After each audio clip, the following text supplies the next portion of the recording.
Hello my dear students, welcome back my YouTube channel PK royal education.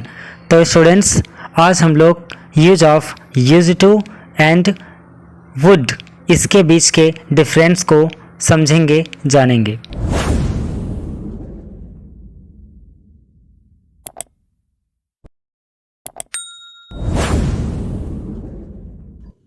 तो students, इस तरह से हम आपके first point use of use to के बारे में जानेंगे।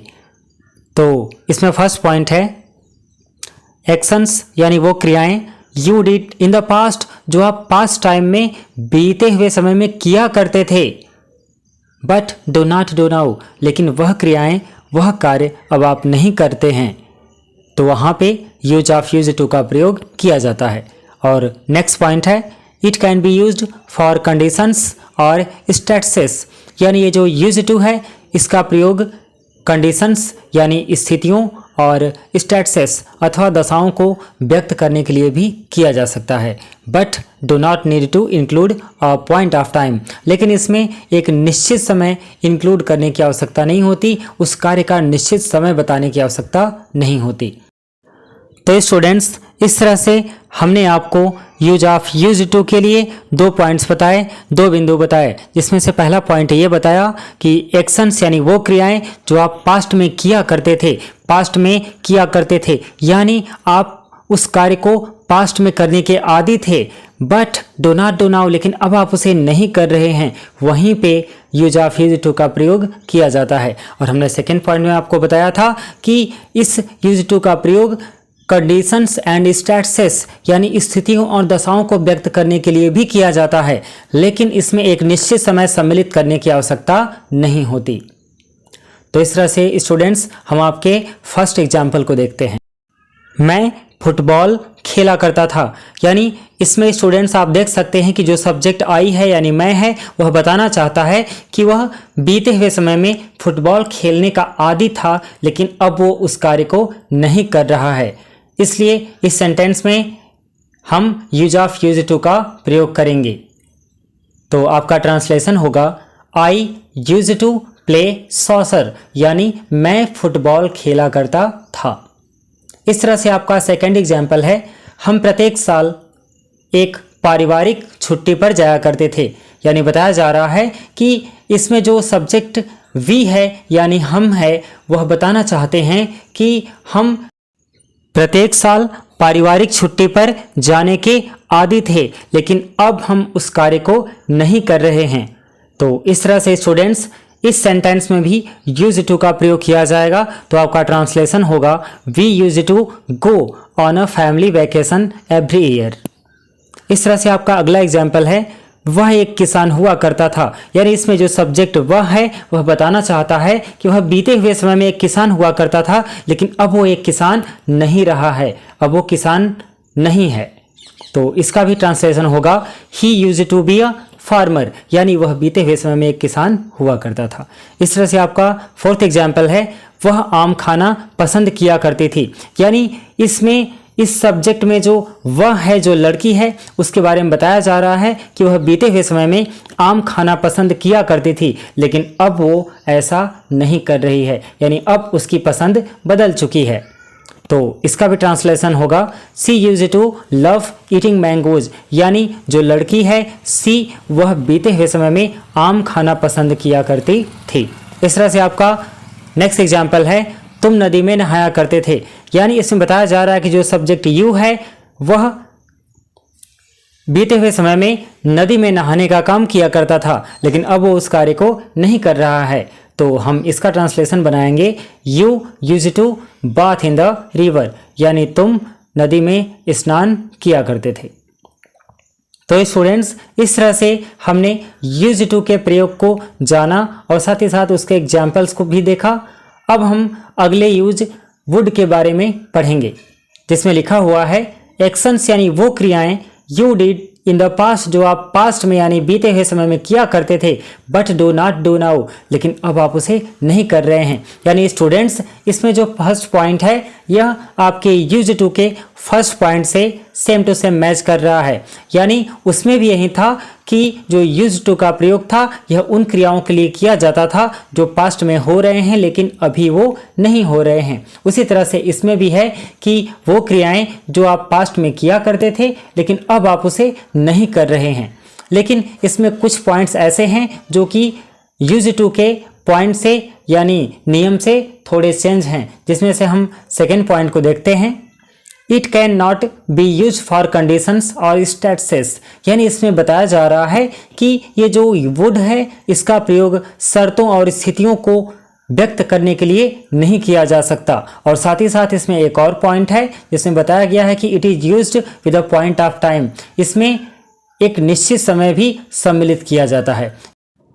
तो स्टूडेंट्स, इस तरह से हम आपके फर्स्ट एग्जाम्पल को देखते हैं। जब मैं एक विद्यार्थी था मैं अंग्रेजी पढ़ना पसंद किया करता था। यानी स्टूडेंट्स, इसमें बताया जा रहा है कि जो सब्जेक्ट आई है यानी मैं, जब वह एक विद्यार्थी था यानी जब वह पास्ट टेंस में एक विद्यार्थी था तब वह अंग्रेजी पढ़ना पसंद किया करता था।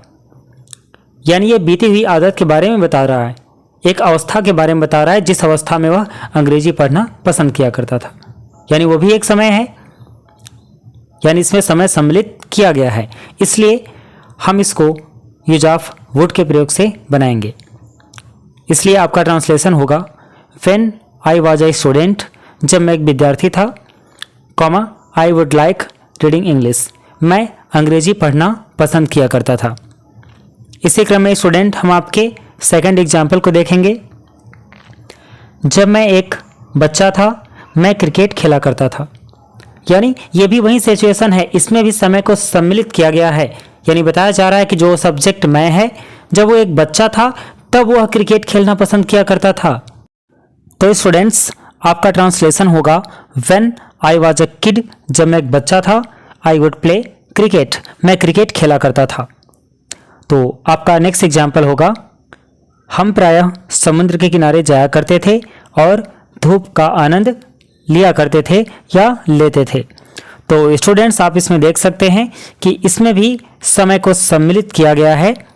यानी जो सब्जेक्ट है वह बीते हुए समय में यानी पास्ट टेंस में समुद्र के किनारे जाया करता था और धूप का आनंद लिया करता था। यानी हमने आपको बताया था कि जब समय सम्मिलित होगा तो वुड का प्रयोग किया जाएगा, लेकिन इसमें जो प्रायः शब्द है वह उस काम की रेगुलरिटी को दिखाता है, इसलिए हम यहाँ पे वुड का नहीं वुड ऑफन का प्रयोग करेंगे। तो इस तरह से आपका ट्रांसलेशन होगा we would often visit beaches and enjoy the sunshine, यानी हम प्रायः समुद्र के किनारे जाया करते थे और धूप का आनंद लिया करते थे। तो आपका नेक्स्ट एग्जाम्पल है, कुछ दिनों पहले हमारे पड़ोसी लगभग प्रत्येक सप्ताह बड़ी बड़ी पार्टियां करते थे या किया करते थे। यानी इसमें भी सम्मिलित है समय, जैसा कि आप देख सकते हैं इसमें बताया जा रहा है कि कुछ दिनों पहले, यानी कुछ दिनों पहले की बात की जा रही है जो कि अब ऐसा नहीं हो रहा है। यानी ये जो कार्य है पार्टी करने का अब ये नहीं हो रहा है, अब ये कार्य कंटिन्यू नहीं है, ये कुछ दिनों पहले की बात है। तो अ फ्यू डेज एगो, यानी कुछ दिनों पहले, आवर नेबर्स, हमारे जो पड़ोसी थे, वुड हैव ह्यूज पार्टीज, उनके पास बड़ी बड़ी पार्टियां हुआ करती थी, यानी वे लोग बड़ी बड़ी पार्टियां किया करते थे। ऑलमोस्ट एवरी वीक, यानी प्रत्येक सप्ताह। यानी कहा जा रहा है कि कुछ दिनों पहले जो हमारे पड़ोसी थे वह प्रत्येक सप्ताह बड़ी बड़ी पार्टियां किया करते थे। यानी a few days ago our neighbours would have huge parties almost every week. तो स्टूडेंट्स, आपका लास्ट एग्जाम्पल है, जब वह छोटा था तब वह पागलों की तरह केले खाया करता था। यानी बताया जा रहा है कि जो सब्जेक्ट वह है वह जब छोटा था तब वह पागलों की तरह केला खाया करता था। यानी अब वो बड़ा हो गया है और अब वो ऐसा काम नहीं कर रहा है। यह उसके लिए बीते हुए समय की बात है, यानी वह बीते हुए समय में पास्ट टेंस में ये काम किया करता था। तो चलिए इसका भी ट्रांसलेशन बनाते हैं। He would eat bananas like crazy, यानी वह पागलों की तरह, लाइक क्रेजी यानी पागलों की तरह, ही वुड ईट बनानाज, वह केला खाया करता था। कब? व्हेन ही वाज लिटिल, जब वह छोटा था। यानी हम इसको रिप्लेस करके आगे भी कर सकते हैं, जो व्हेन से स्टार्ट हुआ जो क्लॉज है इसको आगे भी किया जा सकता है। यानी when he was little comma he would eat bananas like crazy. इसी तरह से आप पहले और दूसरे एग्जाम्पल का भी रिप्लेसमेंट कर सकते हैं, जिसमें आप क्लॉज को आगे पीछे कर सकते हैं।